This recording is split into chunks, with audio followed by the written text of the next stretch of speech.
드릴게요. 서동요. 서동요 되게 재밌는 건데, 자 보세요. 거기 한자가 나오는데 일단은 그 시험에는 안 나오지만 그래도 음원 좀 달아드릴게요. 한자 있잖아요. 여러분 이제 내가 한가를 공부를 했어. 국문과를 다녔어. 근데 이 서동요 정도는 한자 읽을 줄 알아야 될 거 아니에요. 다른 건 몰라도. 그렇지 않나요? 어디 가서 또 공부는 왜 한다? 으쌰으쌰 하려고. 내 남들한테 이렇게 자랑하려고 하는 거예요. 진짜로. 다 밀지.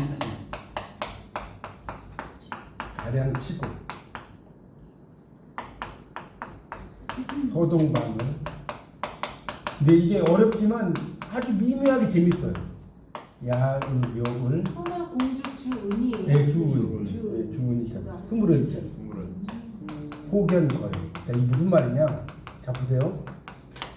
이게 어떻게 해석하는지 하나 알아두면, 여러분이 뭐 한가를, 이걸 뭐 이게 해석이 시험에 나오진 않는데, 이걸 어떻게 해석하는지 알면 재밌으니까 하나 샘플로 알려드리는 거예요. 자, 선화공주는 그대로 갔죠. 선화공주 한자는 그대로 갔잖아요. 이 주자가 네, 선화공주 할 때 주자가 님을 가리켜. 님을 이렇게 주라고 쓴 거예요. 이게 주인 주자니까 맞나 이해 가요? 선화공주 님이라는 말이 없잖아요. 이때 이 신라 시대니까. 선화공주 님. 은이라고 하는 거 이걸 스물은자 이걸 선화공주가 이거를 해석을 해라고 그랬더니 선화공주가 주인이 되어서 숨었다 이렇게 해석하는 게 아니라 선화공주 님 이건 님이라고. 은이라고 하는 그 주격조사가 없잖아요. 그냥 스물은자를 쓴 거예요. 뭔 말인지 이해 가세요? 네. 재밌지 않나요? 그러니까 이게 선화공주가 한자 해석처럼 주인 되어 숨었다가 아니라 선화공주 이게 님주자라고 했죠. 님은. 되게 재밌다니까 향찰이 해석하면. 선화공주 님은 여기까지 됐죠. 네. 이게 주격조사라고. 타 밀지. 타는 남타자. 다른 사람. 남타자니까. 밀지가 뭐냐면 요즘 몰래라는 거예요. 몰래. 남 몰래.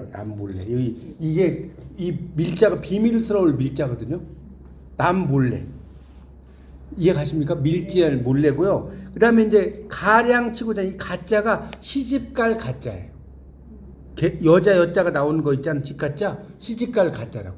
그래서 가량치고가 뭐냐면 가량치고 그러니까 시집간다는 거예요. 그러니까 우리말로 해석하면 남몰래 시집가. 이 치고는 뭐냐면 해두고 뭐뭐 해두고를 한자로 쓴 거예요. 그러니까 여기 나오는 고자를 옛 고자로 해석하는 게 아니라 우리도 뭐뭐 해두고 이런 말 있지 않나요? 우리 말에서 뭐뭐 해두고 한국인 모르세요? 아시죠? 뭐뭐 해두고를 이렇게 치고라고 쓴 거예요. 이게 둘치자잖아요. 둘치자. 이 치자가 둘치자인 거 아십니까? 이게 어디에 둔다. 남 몰래 시집을 간 상태로 해두고. 대충 감은 잡겠죠. 남 몰래 시집을 갔어. 그러니까 이게 정을통하고라고 쓴 거예요. 그 다음에 이 서동방의 서자가 아까 마서자예요. 마서자. 이 동자가 이 서동방 할 때 이 동자가 아이동자. 그 다음에 이 방은 이제 우리가 서방할 때 방 때 쓰는 거예요. 서방할 때 방 때 이거 써요. 그러니까 마파는 서동 서방을 우리말로 그렇게 마를 파는 서동이라는 서방을. 네, 마 고구마 같은 거 마 있잖아요. 마 파는 서동 서방을 야의 이게 밤에라고 해서 밤에 이 야자는 밤이잖아요. 의가 애를 이렇게 번역한 거예요. 의가 애. 그다음에 이 묘을이라는 게 이게 묘을은 뭐냐면 몰래라는 말을 한자로 쓰려고 그래요. 그 몰래라는 말을 한자로 표현하려니까 몰래라는 게 그 뭡니까 명확하게 없잖아요. 그러니까 비스무리하게 묘을을 쓴 거예요. 아시겠어요? 비스무리하게. 포는 안을 포자죠. 안을 포자. 견거요. 그러니까 포견이라고 하면 이게 안고라고 해요. 그러니까 이 항찰 문자에서 견자가 나오잖아요. 이 견자는 뭐뭐 하고 정도 해서 그래요. 이 견자는 이걸 뭐 파견한다 이렇게 해석하는 게 아니라, 그러니까 안고라고 해석하는 거예요. 갈거자죠. 가는구나. 그러니까 좀 어렵긴 하지만 재밌지 않나요? 이렇게 공부하는 거예요. 이런 걸 누가 해석했다? 양두동 박사님. 네. 이두입니까? 이두하고는 또 달라. 이두는 우리말식, 그러니까 이두 좋은 질문하셨는데 이두는 보세요. 뭐냐면, 이두 설명드릴게요. 이두는 이두도 깊이 들어가면 엄청 복잡해요. 제가 대학원 다닐 때 이두만 가지고 한 학기를 공부하는데, 이거 내가 생각한 이두가 아니더라고요. 하여튼 여러분 쓰러지니까. 이두가 뭐냐면 이런 거예요. 자, 애국이 있어, 애국. 자, 이두 쉽게 설명드릴게요.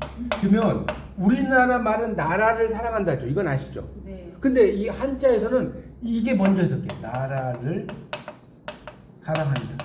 이건 아시겠죠? 네. 그러니까 해석이 1번, 2번이잖아요. 그런데 이두는 뭐냐면 그냥 구계라고 쓰는 거예요. 나라를 사랑한다면 나라를이 먼저 와. 예, 사랑한다. 그게 다음에. 그럼 더 쉬운 거잖아. 아, 더 쉬운데, 근데 이거는 이제 일상적인 차원이고, 이제 관리들이 쓰는 그 차원으로 들어가면, 이게 이제 이거 말고 막 조사 쓰는 법 이런 게 또 달라요. 이거는 그냥 아주 기본적인 예를 알려드린 거고.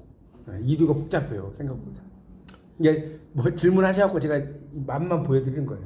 그러니까 이거는 음 부분과 뜻 부분이 있다는 거예요. 다르죠. 보세요, 선화 공주인데 님이 없잖아요. 님을 주라고 쓴 거잖아요. 네. 은은 음이라고 하는 거고. 네. 뭐 이런 식으로 음 부분과 뜻 부분을 막 써놓고, 그러니까 이걸 해석을 할 때 선화 공주가 주인이 되어 숨는다 이렇게 하면 안 된다는 거예요. 궁금한 게 왜 말씀하세요? 네. 중국에도 문법을 저렇게 사용하는 건 아니잖아요. 신라만 그랬어요.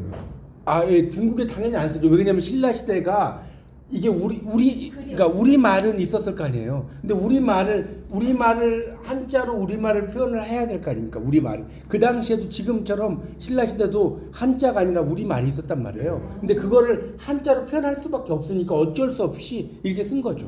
중국에는 당연히 이렇게 안 쓰죠. 한자만 간다. 대명령 한글을 만든 거. 예, 예, 그런 식으로 우리 말이 없은 상태니까 그 대단하지, 좀 기특하지 않습니까? 이렇게 썼다는 게. 네, 그러니까 여러분이 이걸 몰라도 돼요. 이게 시험에 나오진 않는데 제가 이걸 왜 알려드리냐면 한자를 향찰 문자라는 게 도대체 뭔지 좀 알면 좋잖아요. 그렇지 않나요? 그러니까 제가 이야기했지만 공부는 여러분이 객관식 답을 맞추려고만 공부하면 안 된다니까. 제가 계속 말씀드리지만 그러려면 그냥 여러분 혼자 공부해도 되지. 근데 이거를 이런 식으로 해석을 하는구나. 놀랍지 않습니까? 신라 시대 이걸 만들었다는 거예요. 그러니까 하나 더 이야기할게요. 모죽지랑가가 있어요. 모죽지랑가. 제가 하나 예를 들어볼게요. 모죽지랑가라는 죽지랑을 사랑하는 노래예요. 오늘 향가가 하이라이트라고 이제 향가 할 이야기가 너무 많아요. 되게 재밌어요. 죽지랑이라는 사람을 흠모하는 노래가 뭐다? 모죽지랑가예요. 드고라는 사람이 썼는데 거기에 이제 시작할 때 보세요. 저 이거 보고 깜짝 놀랐어요. 봐요.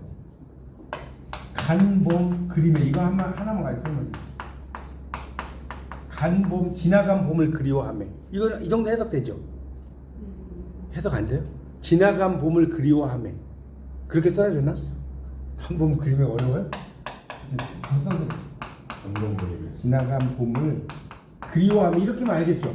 여기까지는 현대어로. 자, 이거를 자 보세요. 얼마나 대단한지. 한자 여러분 같으면 이걸 음독과 훈독으로 해서 지나간 봄을 그리워하며를 여러분에게 쓰라고만 쓸 수 있겠어요? 지나간 봄을 그리워하며. 자, 어떻게 썼냐? 뭐라고요? 과춘 이렇게? 그러면 과춘 모과춘 이렇게? 그러면 그 우리말이 없잖아요. 그러지 않나요? 모과춘도 되긴 돼. 근데 이건 한자적인 거잖아. 자, 어떻게 쓰는지 알려드릴게요. 이거 보고 정말 향찬의 매력에 빠졌어요. 자, 보세요. 여기 보세요. 여러분 이거 보고 놀래볼 거예요.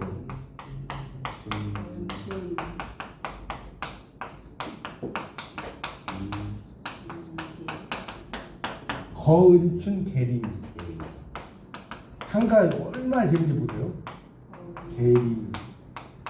자, 이게 뭔 소리냐? 봐요. 자, 이게 갈거자죠. 봐봐요. 갈거자. 갈거자니까 지나가니잖아요. 가다가 되는 거예요. 갈거자니까. 말돼요? 갈거자잖아요. 가다. 자, 은이 있죠. 은. 스물은자.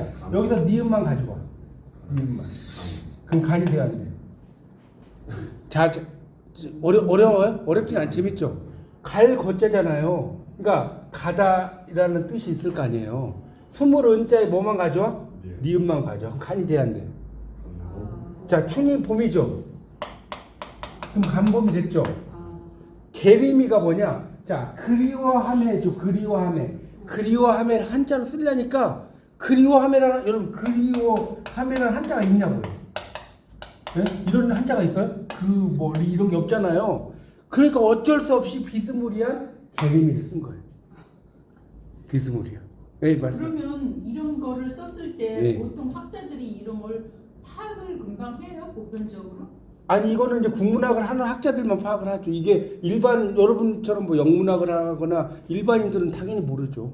왜냐면 그거를 해석은 이제 후대 이런 양주동 박사나 이런 분들이 해석을 해서 한자 너무나 어려우니까 그냥 우리말로 그냥 좀 현대어로 써놓은 걸 우리는 볼 뿐이죠. 그 학자들끼리는 이런 말 당연히 학자들끼리 이런 거 하죠. 향가 전문가들은 이런 걸 가지고 이게 음독이다 훈독이다 다 분석을 하죠. 향가 전문가들. 학자들이 해석할 때 계림이를 다른 의미로 해석하는 사람은 없어요? 거의 계리미는 그리워하매로 해석을 많이 해요. 이거는 해석 자체가 간봄 그리워하매라는 것이 보세요. 좀 내용이 깊어지지 않아요. 지금 1장, 2장 차원이 다르죠. 재밌다니까 제가 그래서 향가가 재밌어요. 그러니까 1장, 2장을 제가 대충 빨리빨리 넘어간 이유를 알겠죠. 여기서부터가 하이라이트예요. 향가부터가 여러분이 이제 국문학 공부하는 게 1학기는 그냥 워밍업이고 이제 이 책부터가 이제 국문학 공부라니까. 보세요. 간봄 그리워하면 이렇게 했다는 게 아니 어때 놀랍지 않나요? 저만 놀라운가? 아니 신기해요, 신기해. 네. 그냥 어려워요. 아니 그러니까 어려운데 당연히 어렵죠. 근데 이렇게 뭐 여러분에게 이걸 다라는 건 아니지만 이렇게 생각을 했다는 걸 놀랍다는 걸 제가 말씀드리고 싶은 거예요. 해석은 학자들도 신기해. 예, 거은춘 계림이라고. 그렇죠. 그러니까 지금 말씀하신 것처럼 뭡니까 모과춘 뭐 이런 식으로 간부 그거는 한자적인 해석이고 이거 보고 이제 깜짝 놀랐다니까. 야 어떻게 이런 걸 이렇게 양주동 근데 이것도 재밌는 게 뭐냐면 양주동 박사님 있기 전에는 해석을 못했어요. 해석을 한 게 아니에요. 이런 게 그냥 갖다 놓고 완전히 이게 외국어 아니에요? 여러분 생각해 보세요. 이거를 양주동 박사님이 절에 들어가가지고 몇 달 동안 연구해가지고 딱 풀고 온 거예요. 24개. 향가가 24수가 있어요. 그러니까 균여전에 11수가 있고 삼국유사에 뭐 14수 이렇게 있어가지고 그걸 다 분석을 한 거예요. 그렇죠. 한 줄만 가지고는 아닐 거고 아래를 맞추는 그렇죠. 다 맞추는 거죠. 그 의미들을. 그러니까 이제 여러분이 제가 이제 이 예를 이렇게 들어드렸는데 여러분이 여기 있는 걸 다 뭐 그렇게 할 필요는 없어요. 이제 여러분이 한가 전문가면 대학원에서 그런 걸 공부해도 되는데 하여튼 재밌지 않습니까? 그렇게 공부하는 거예요. 자 보세요. 됐죠? 여기 그러니까 오늘은 한가만 쭉 공부한다고 생각하면 돼. 50페이지 봐보세요. 50페이지. 제망매가 재밌다니까요. 제망매가 죽은 누이를 애도하는 노래죠. 그것까지 알겠죠? 제망매가 한자를 보세요. 생사로은 이렇게 나왔죠. 여기 다는 안 하고 몇 가지만 얘기할게요. 생사로은만 볼게요. 이제 좀 알 것 같은데. 생사로 삶과 죽음의 길은 자 아까 이야기했죠. 은자 스물은자가 아니라 뭘로 해석해라? 주격조사로 해석해라. 이제 좀 보이지 않나요? 그래서 삶과 죽음의 길은이라고 해석하는 거예요. 생사로운이잖아요. 그렇죠?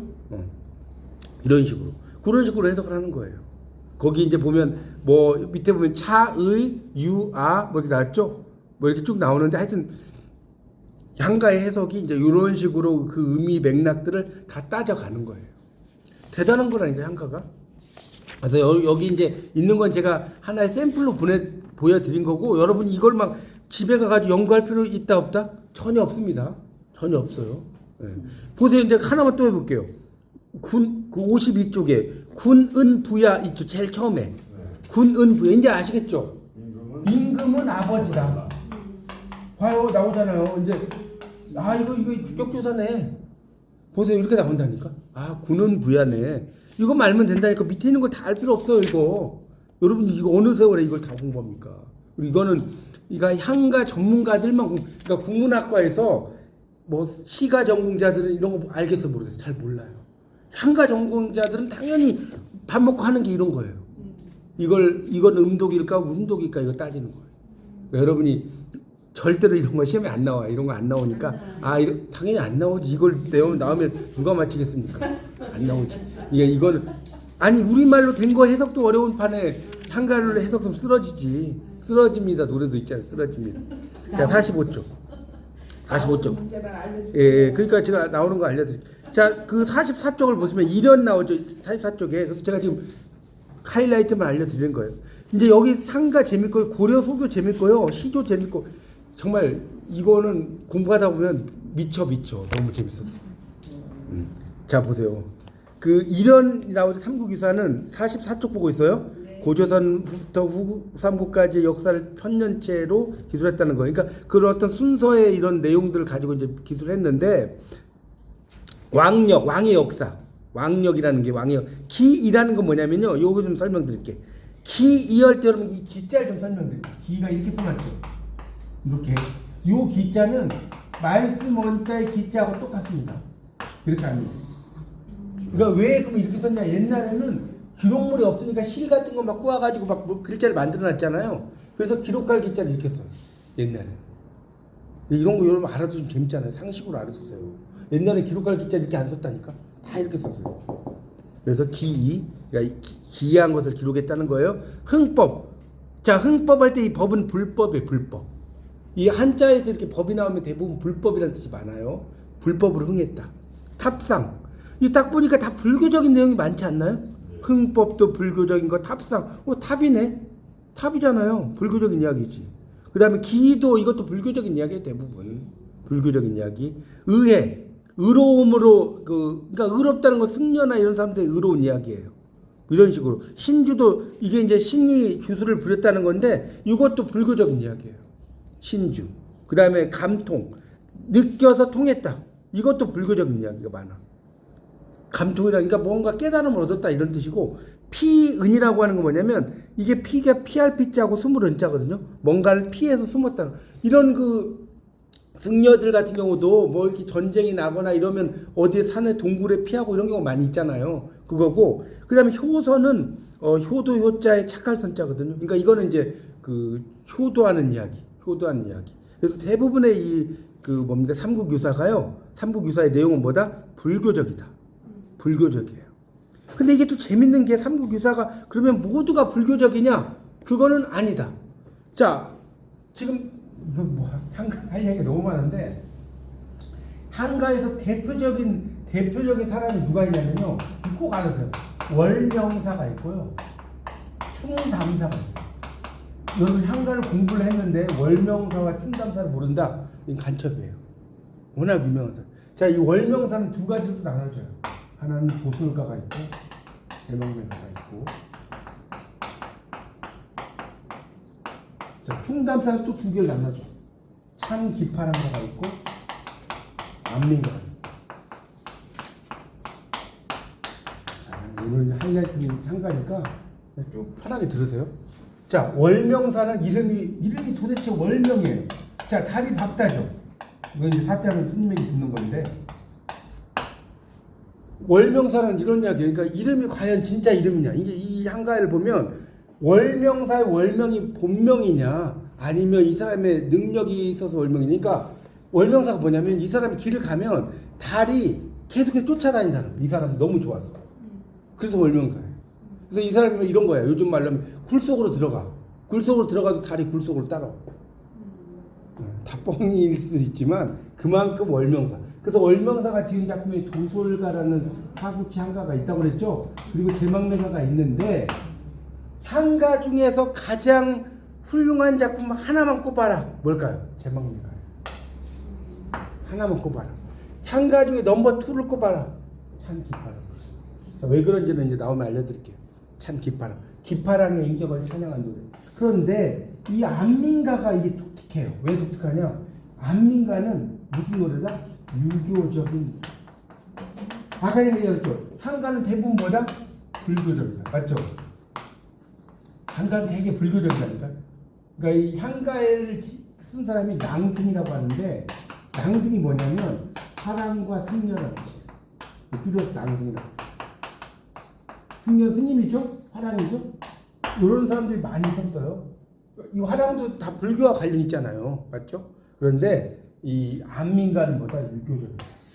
한가 중에 유교적인 노래가 있어요. 그렇게 이해하시면 됩니다. 그래서 충담사, 이것도 충담이 뭐냐? 충성스러운 이야기라는 뜻이에요. 충담. 그러니까 이름이 이제 이 학자들의 의견이 있는 거예요. 한가가 정말 할 이야기가 많다니까. 이름이 이 사람이 본명일까? 아니면 이 사람이 다닐 때 이렇게 옆에 말했죠. 달이 쫓아다녀서 월명이냐? 아니면 이 사람이 충담이 본명이냐? 아니면 이 사람이 이빨린 충성스러운 이야기를 많이 해서 충담이냐? 충남사의 사도 스승사. 예, 스승사자인데 이거는 이제 절에서의 이제 이 스승이지만 스님들을 높이 붙여서 사자를 붙이는 거예요. 예, 그렇죠. 그래서 그러니까 이것도 학자들마다 설이 이제 두 가지예요. 그러니까 정말 충성스러운 이야기를 많이 해서 충담사냐 아니면 본명이 충담사냐 아시겠죠? 답이 없어요 이런 거는. 문학이라는 것은 이렇게 답이 없으니까 문학을 솔직히 객관식으로 보는 게 웃기는 거예요. 그죠? 근데 이제 문학은 여러 가지 생각들을 많이 합니다. 자, 이제 보세요. 자, 이제 바로 들어갈게요. 45쪽. 이런 베이스를 좀 알아야 돼서 제가 설명드린 겁니다. 자, 양수동 해석으로 내려가겠습니다. 아까 했고, 이거는 이제 김한진의 해석은 그냥 넘어갈게요. 제30대 무왕의 이름은 장이다. 그 밑에 배경설을 볼게요.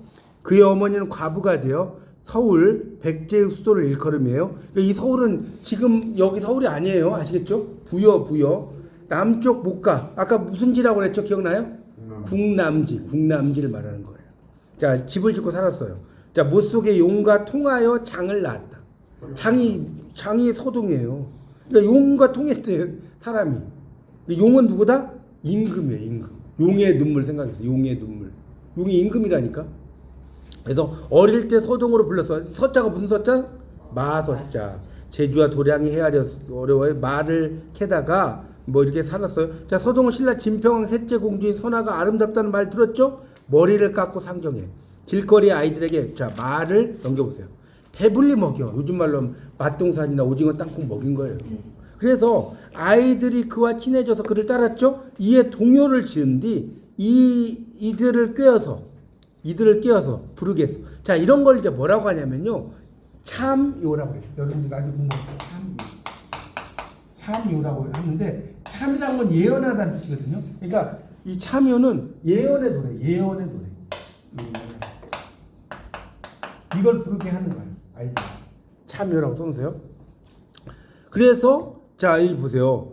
밑에 이거 이제 보세요. 이제 제가 설명드린 게 이게 공부라는 게 조금 알면 이해가 쉬워. 자, 이거 이제 읽을 수 있어요? 네. 아까 했죠. 한번 읽어보세요. 선아 공주 주은 타밀지 가량치고 서동방을 야의묘을 호견거여. 여러분 국남제 딱 가셨어. 친구가 갔어.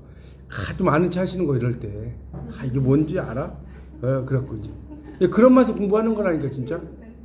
안 그래도 못 알겠다고요. 아니 좀 하시다 보면 알게 돼. 그래서 이 동요가 이제 그런 게 퍼져가지고 신라의 수도 경주까지 갔다는 거예요. 그래서 여러 관련 간언을 올려 공주를 먼 곳에 기양 보내도록 했죠. 공주가 떠날 때 왕후는 노자로 쓰라고 순금 한 마리를 줬어요. 공주가 기양지에 도착할 무렵 길 가운데 서동이 나타나서 공주에게 절을 올리고 모시고 가겠다. 사랑 이야기 재밌죠? 언제나. 서동인데 모시고 가겠다는 거예요. 공주는 비록 그가 뭐라고 나왔어요. 어디서 왔는지 알지 못했지만 뜻밖의 그를 믿고 좋아했다. 그리하여 서동을 따라 그와 몰래 정을 통하였다. 이후 그의 이름이 서동임을 알고 동요의 징험을 믿게. 그러니까 아까 잘 보세요. 선아 공주가 지금 서동과 정을 통했다라고 했는데 실제로는 그런 건 아니죠. 읽어보니까. 아까 참여라고 했잖아요. 참여. 이렇게 해서 그냥 얼레리 꼴레리 노래를 만든 거라니까. 그런 이야기예요. 그래서 함께 백제를 일러서 주신 금을 꺼내놓고 생계를 도모하려고 하는데 서동이 웃으며 말했어. 이게 뭐냐? 공주가 대답하죠. 황금으로 100년의 부를 누리게 할 거다. 서동이 말했다. 어릴 때부터 말을 캐던 곳에 그런 것을 흙덩이처럼 쌓아두었어. 이게 뭔지도 몰랐다는 거야. 공주가 듣고 놀랐죠. 세상의 가장 큰 보배입니다. 당신이 지금 있는 곳을 알고 있다면 보물들을 우리 부모 계신 대궐로 보내는 게 어떻습니까? 서동은 말했다. 좋습니다. 그리하여 금을 모아 산더미처럼 쌓아놓고 용화산 사자사의 지명법사를 찾아 금을 실어보낼 방법을 물으니 법사가 말했다. 내가 신통한 힘으로 보낼 수 있으니 금을 가지고 오시오. 공주는 편지를 써서 금과 함께 사자사 앞에 갖다 두었다. 법사는 신통한 힘으로 하룻밤 사이에 신라 궁궐에 보냈다. 진평왕은 그 신비스러운 변화를 이상히 여겨 서동을 존중하고 편지를 써서 안부를 물었다. 인심을 얻었고 왕위에 올랐다. 이렇게 나오죠? 그러니까 이 대단하죠. 그렇게 이제 뒀다는 거. 그래서 오른쪽 보세요. 무왕이 부인과 함께 사자사에 행차하려고 용화산 아래 목가에 이르렀는데 미륵 3존이 목 가운데 나타나므로 수레를 멈추고 경의를 표현했다. 그러니까 결국 백제인들은 금의 가치를 알아요, 몰라요? 지금 읽어보니까. 몰라요. 전혀 몰라요. 부인이 왕에게 말했다. 이곳에 큰 절을 짓는 게 소원이다. 왕이 그걸 허락하고 지명법사를 뵙고 못을 메울 일을 물으니 신비로운 힘으로 하룻밤 사이에 산을 헐고 못을 메어 평지로 만들었다. 이에 미륵삼존의 상을 만들고 어쩌고저쩌고 했다고 나오죠. 자, 근데 여기서 이제 중요한 거는 뭐냐? 이제 중요한 걸 설명을 드릴게요. 그러면 서동이, 자, 역사적으로, 자, 이게 이제 중요한 거예요. 서동이 선화공주와 뭐 사랑을 해서 결혼을 했다? 전혀 근거가 없는 이야기예요. 이건 이제 문학은 원래 그런 거, 문학은 좀 근거, 역사적으로는 그런 게 없어요. 전혀. 그럼 이게 뭔 소리냐? 자, 이게 중요해요. 신라의, 자, 지금 백제의 불교가, 신라의 2차 돈의 순교 이런 거 있죠? 네. 신라의 전파되는 과정을 남녀의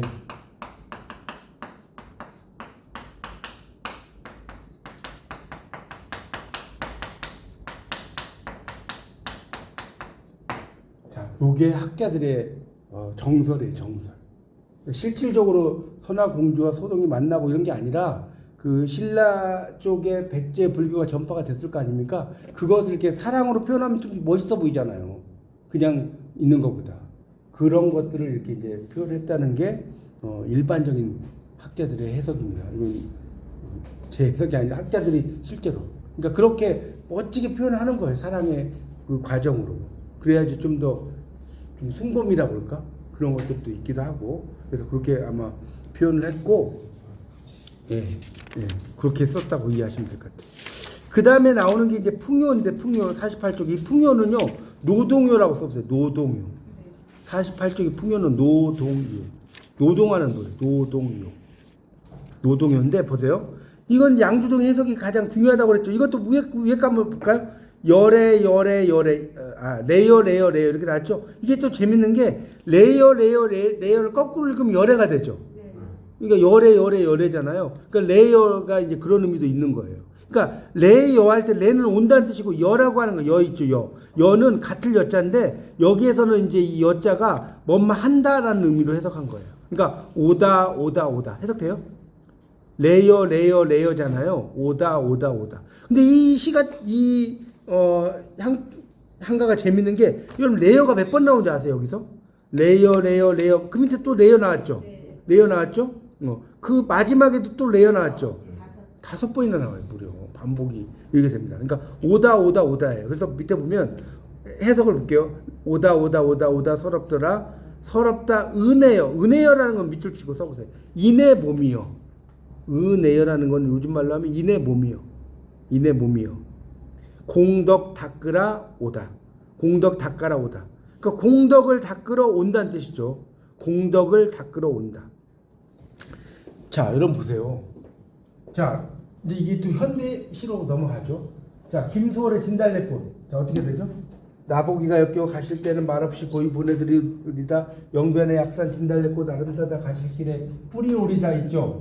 자, 그럼 네 글자로 뭐라고 해요? 네 글자로 뭐라고 해요?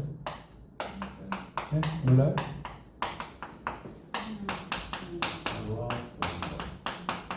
이걸 산화공덕이라고 합니다.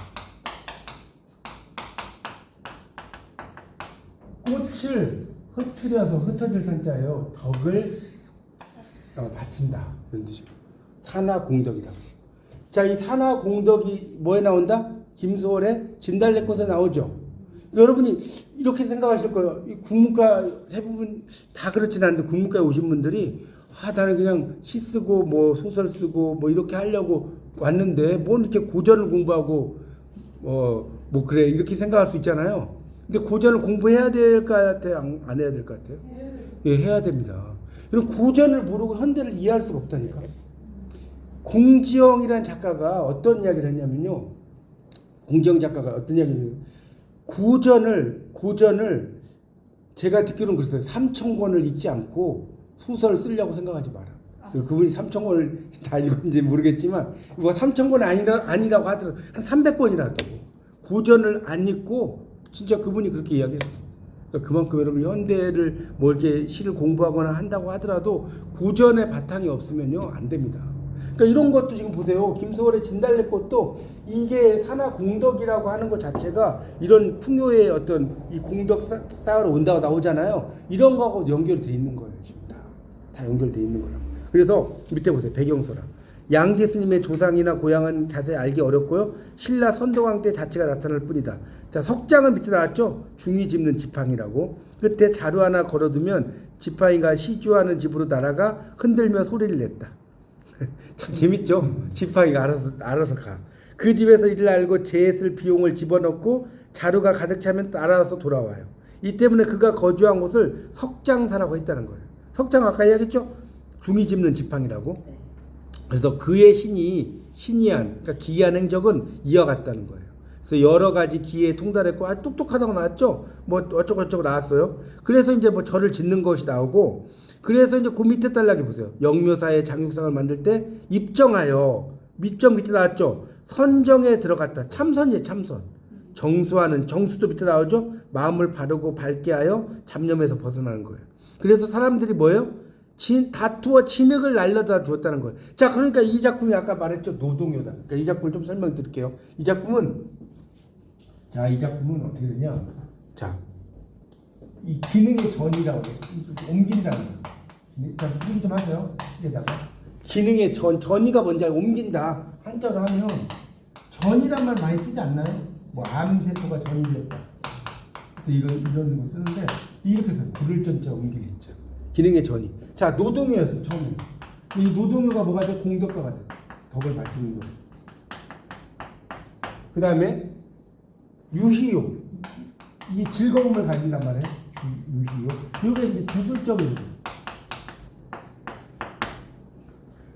주술이라고 하는 건 뭐냐면 주술이라고 하는 것은 뭐냐면 어떤 신적인 어떤 세상 세계나 영혼이나 이런 걸 불러오는 걸 주술이라고 해요. 여러분 주술사 이런 말 많이 들어보셨죠? 주술이라는 게 그런 거예요.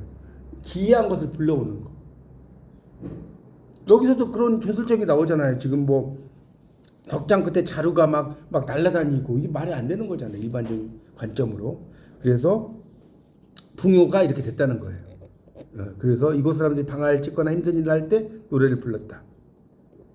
자, 이렇게 나오죠. 그래서 이 풍요는 일종의 노동요로 이렇게 쓴 겁니다. 그래서 오다 서럽더라 이렇게 나왔죠. 서럽다 내 몸이여 공덕 닦으러 오라. 그러니까 이 서럽다라고 하는 것은 결국은 이 뭡니까 성경에서도 전도서에도 헛되도다 이런 말 나오죠. 모든 게 헛되도다 이렇게 나오고 이 불교에서도 이 공이라고 나오잖아요. 공 비공 있잖아요. 여러분 공이라는 게 여러분 보세요. 공이 뭐냐? 공이 뭐냐면 사람들이 어떻게 이야기냐? 마음 비움입니다. 여러분 이게 맞는 답일까요? 공이 뭐냐고 물어보면 마음 비움입니다. 이게 맞아요, 틀려요? 공죽시색. 네, 공죽시색인데 이 틀렸어요. 이 공은 마음 비움이 아니라 마음을 비운다는 마음까지 비우는 거예요. 마음까지. 아무것도 그러니까 쉬워요. 그러니까 여러분 이제 그 뭐 참선하라고 하면 나 마음 비워야지. 공이 아니라니까. 나 마음 비워야지. 그러니까 어려운 거 이게. 그러니까 참선하면 다 좋은 거예요. 나는 마음을 비워야 된다는 마음까지도 비우는 거라니까. 거기까지 한 사람은 대사급이잖아요. 아니 그러니까 그 대단한 거죠. 이게 이 공이라는 게. 하여튼 어쨌든 이제 불교나 뭐 성경이나 다 헛되도다 이런 걸 이야기하는데 그런 걸 이야기하는 거 서럽다는 의미는 이 세상의 삶이라든가 이런 것들이 여러분도 한번 잘 생각해 보세요. 우리가 지금 뭐 여기 이제 60대도 있으실 거고 뭐 더 이상도 있으시겠지만 돌이켜 보면 내가 진짜 엊그제 막 지금 초등학교 입학한 것 같은데 그러지 않나요? 야 벌써 내가 7순이야 막 이러잖아요. 그게 이제 그런 거예요. 그러니까 그 인생이라는 게 뭐냐? 이 백거이라는 중국의 시인이 어떤 말 하냐면요. 석화광주 기차신이랍니다. 인생이라고 하는 게 뭐냐? 석화강균 기차입니다. 자, 우리 요즘 말로 하면 부싯돌. 저는 이 구절 너무나 좋아하는데 불빛 같은 찰나에 이 몸 맡기고 있을 뿐이다.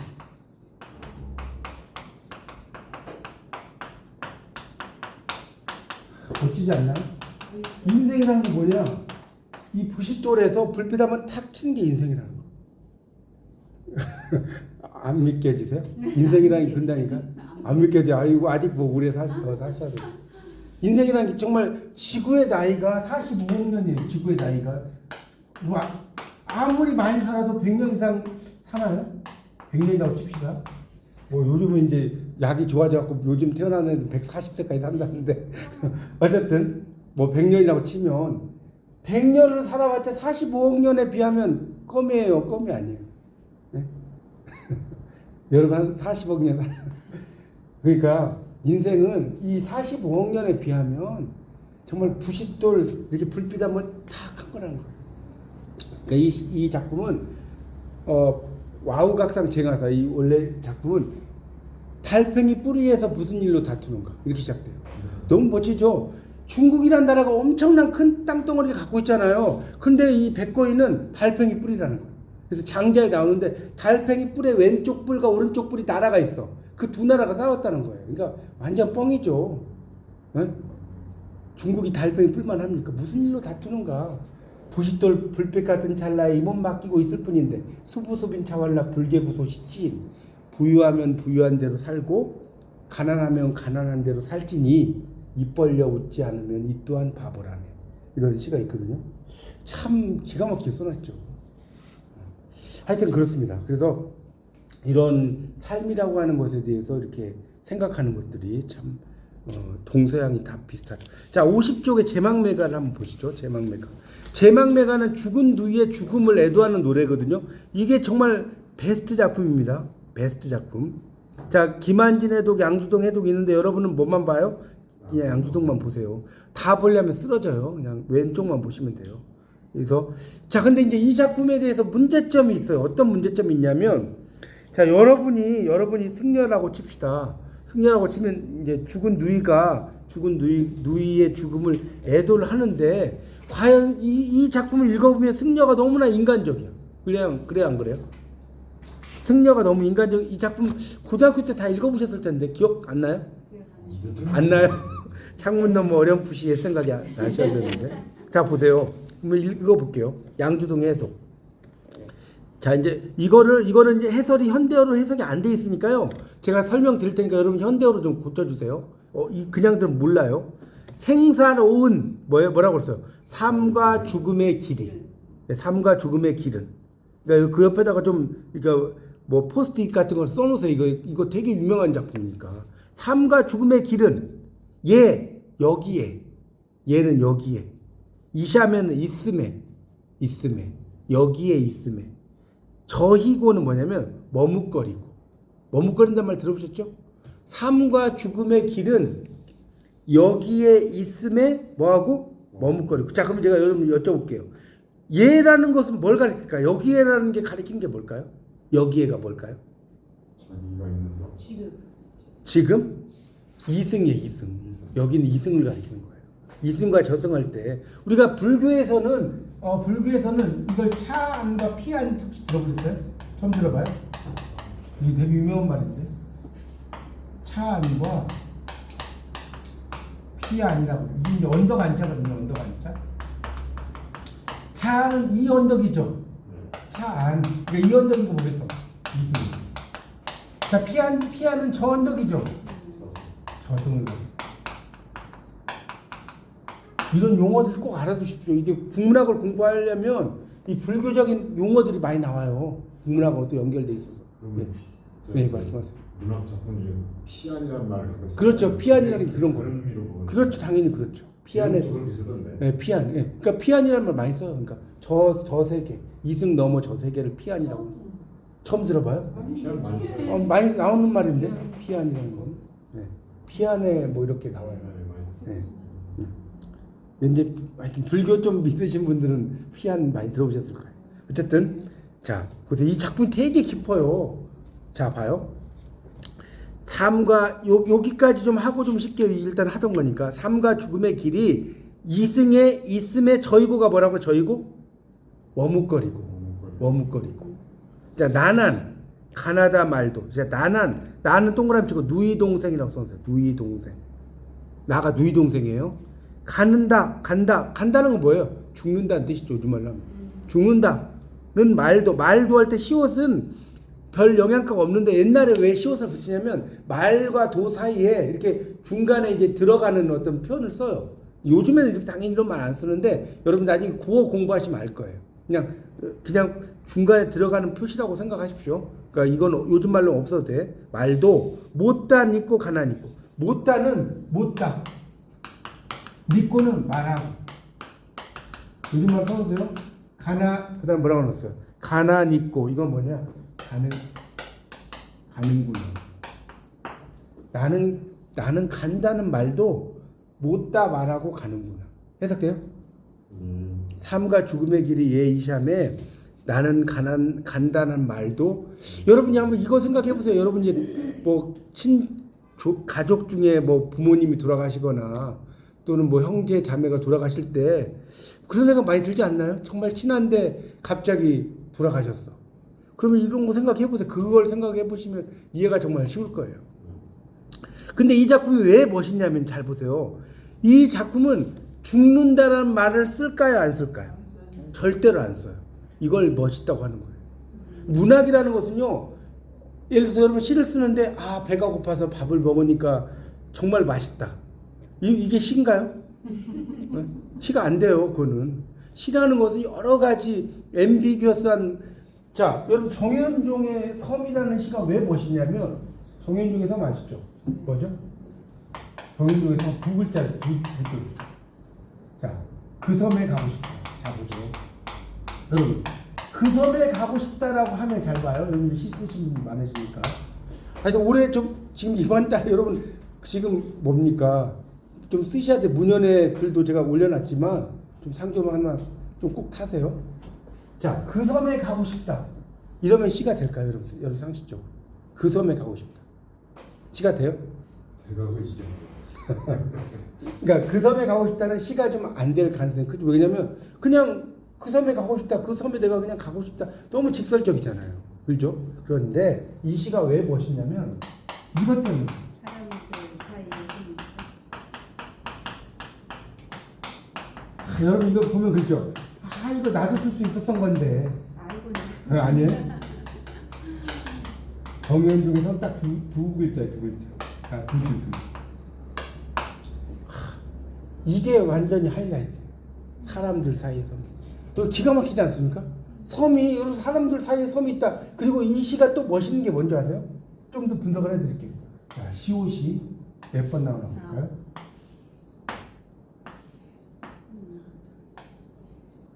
5번이 나와. 이런 거 생각 안 해봤죠? 근데 이게 라임을 맞추는 거예요. 이렇게 이 라임을 맞추는 거라고. 운은. 그러니까 이분이 이제 의도적이든 의도적이지 않든 라임이 맞았어. 그러면 이 섬이라고 하는 것은 세 가지 뜻이 있다는 거예요. 첫 번째 글자 그대로 섬, 풍도 이런 거. 두 번째 사람과 사람들 사이의 연결. 세 번째 사람과 사람들 사이의 단절. 다 섬이에요. 자, 그럼 앰비기어티가 될까요, 안 될까요? 앰비기어티가 뭐예요? 애매성. 앰비기어티가 뭐다? 애매성. 시는 그 글자 속에 여러 가지 맥락들을 가지고 있어야 돼. 그래야 시라니까요. 보세요. 그 섬에 가고 싶다는 여러 가지 맥락이 없잖아요. 그냥 그 섬에 가는 건데. 근데 그냥 이것도 봐요. 이것도 더 재밌는 거. 섬이 있다, 그 섬에 가고 싶다라고 해도 이거는 시가 되기 힘들어. 그렇지 않나요? 집이 있다, 그 집에 가고 싶다. 이게 시입니까? 이게 하이라이트라는 거예요. 이게 사람들 사이에서 기가 막힌 시예요. 정말 저는 이 시를 옛날에 그냥 별 뜻 없이 생각할 때는 그랬는데 좀 더 공부하다 보니까 야, 이게 정말 두 줄 가지고 이렇게 멋진 시를 썼다는 거예요. 하여튼 이제 옆으로 이제 다시 와서 그러니까 중요한 거는 나는 간단 말도 못하고 갔다는 거예요. 그렇죠? 어느 가살, 어느 가을, 이른 바람에 여러분 어느 가을 이른 바람이라고 하는 건 뭐 했다는 거예요? 요절이에요. 요절. 일찍 죽는 거. 여러분 한자에서 재밌는 게 뭐냐면 요절이에요. 요절. 여러분 요절이 이게 왜 재밌냐면요. 보세요. 이 1번은 예쁠 요자에 써보세요. 1번보다 예쁠 요. 2번은 일찍 죽을 요. 미인보다 방명이다. 맞아요, 틀려요? 미인, 방명, 요절 이런 말 쓰. 예쁘면 일찍 죽어요. 예쁘면. 네. 자, 아시겠죠? 하여튼 그래서 요절, 요절. 그러니까 어느 가을 이른 바람이라는 거는 정말 일찍 죽었다는 소리예요.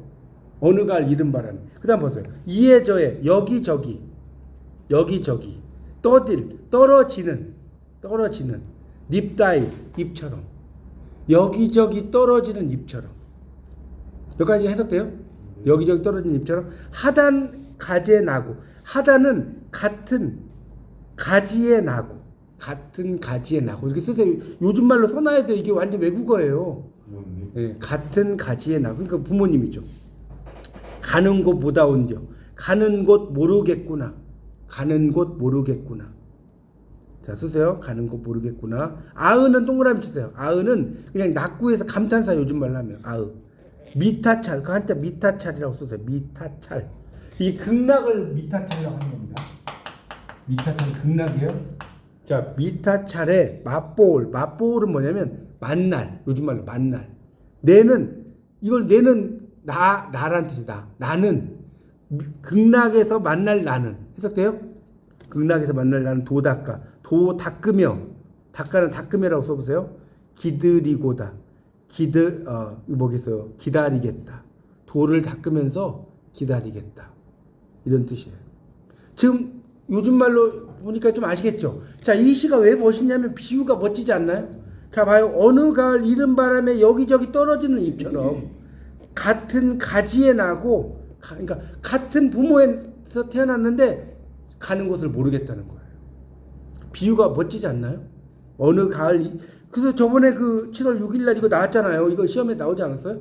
그 한마음 축제 때 어느 가을 이른 바람에 뭐 여기저기 떨어진 잎처럼 이게 나왔던 것 같아요. 일찍 죽는 걸 상징하는 것이 뭐냐 할 때 나왔습니다.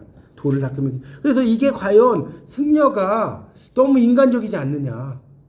어때요, 여러분 보시기에? 그러니까 승려는 사람인데 일반적인 그 신라 시대의 승려는 근데 사람인데 요즘하고 좀 달라요. 요즘은 스님이 핸드폰도 하고 뭐 다 하잖아요. 뭐 차도 몰고 이렇게 하지만 그 당시만 해도 이 신라 시대는 거의 이제 옛날에는 이게 승려가 이렇게 되면 거의 이제 그걸 끄는 경우가 많거든요. 그래서 이거에 대해서 근데 이제 되게 인간적이죠. 읽어보면 어떻습니까? 슬프지 않나요? 이 내용이. 그래서 그 오른쪽 보세요. 월명사가 죽은 누이를 위해서 제를 올렸는데 향가를 지었대요. 그러니까 갑자기 해오리 바람이 일어나서 지전이라는 게 종이돈이에요. 종이돈이라고 써서 모르신 분은 이 불어서 서쪽으로 날려 없어졌다. 여러분 서쪽으로 날려 없어졌다는 건 서쪽은 뭐냐? 서방 정토가. 자, 서방 정토는 뭘 상징한다? 극락을 상징한다. 자, 서방 정토는 극락을 상징해요. 그래서 서쪽을 날려 없어지게 했고 노래는 다음과 같다라고 나왔어요. 자, 그러니까 결국은 이 작품은 어떻습니까? 이런 내용 자체가 이걸 또 설명을 좀 해야겠다. 창작시의 전통과 사내각의 이 향가에 보면 이 이야기 좀 하고 좀 쉽게요. 향가에서 사내가란 말이 있어요. 이걸 좀 설명드려요. 여러분 사내가란 말 혹시 들어보신 분? 사내가 처음 들어봐요? 사내가가 뭐냐면 알려드려요. 번뇌를 말하는 노래. 자, 잘 봐요. 이게 또 재밌어져요. 뭐가 재밌냐? 향가는 봐요. 사구체 향가, 자, 팔구체 향가, 십구체 향가가 있다. 제가 이건 이야기 했지 않습니까? 그러면 사구체 향가는 사내가가 되기 쉽다, 어렵다? 어렵다. 왜 어렵냐? 노래 시작했는데 노래 끝났네 그랬잖아요. 내가 표현을 좀 하려고 폼 잡아서 끝나버려요. 그래서 사구체 향가에는 이런 말을 쓸 수가 있다, 없다? 없어. 그렇지 않겠어요? 사구체는 네 줄로 써야 되는데 그러면 어떻게 씁니까? 그냥 끝나버려요. 아까 선화공주 이야기 기억나시죠? 선화공주는 남몰래 서동과 정을 통해서 서동 서방을 밤에 몰래 안고 갔다. 아가 있나요? 없죠. 자, 그러니까 이 산해가는, 자, 이것도 설명. 산해가는 사구체는 없다. 자, 8구체하고 10구체 한가에서 로 나타납니다. 이것도 알아두십시오. 아시겠죠?